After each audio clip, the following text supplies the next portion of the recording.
కన్యా రాశి వారికి ఆదాయం 14, ఖర్చు 2, రాజపూజ్యము 6, అవమానము 6. ఈ రాశి వారికి బంధుప్రేమ, అభిమానము, మనస్సు సుకుమార్యము, దేహమునందు సౌఖ్యము, సున్నితమైన పనితనము చూపించుట, ఆరోగ్యము గురించి దిగులు హెచ్చుగా ఉండును. సత్యవాక్కు గలవారు ఈ రాశివారు. ధనాకాంక్ష అధికంగా ఉంటుంది మరియు మంచి తెలివితేటలు కలిగి ఉంటారు. పొదుపు ఎక్కువగా చేస్తారు. ఎంతో కష్టపడితే కానీ వీరికి డబ్బు రాదు. ఎవరి మీద ఆధారపడకుండా స్వతంత్రంగా జీవించాలని ఆశిస్తారు. ఈ రాశి వారికి గురువు 10వ ఇంట ఉండడం వల్ల చేయు వృత్తులయందు లాభములు, అన్ని రంగాల వారికి లాభములు ఉంటాయి. బంగారము, వాహనము, భూమి కొనుట, సమాజంలో స్థాన గౌరవం వీరికి ఉంటుంది. అది మీకు సంతోషాన్ని కలిగిస్తుంది. వచ్చే సొమ్ము శీఘ్రంగా వస్తుంది. విద్యార్థులు ప్రథమ శ్రేణిలో ఉత్తీర్ణత, మంచి ర్యాంకు వచ్చి పై చదువులకు విదేశాలకు వెళ్తారు.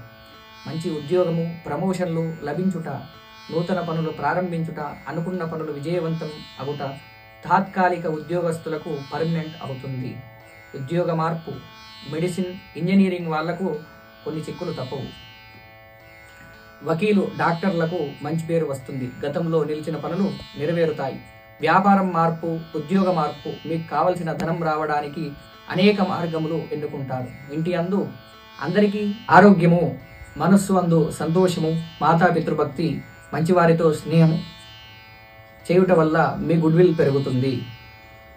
మరియు భూ ధనధాన్య లాభములు, రియల్ ఎస్టేట్ వారికి మంచి అనుకూలంగా ఉంటుంది.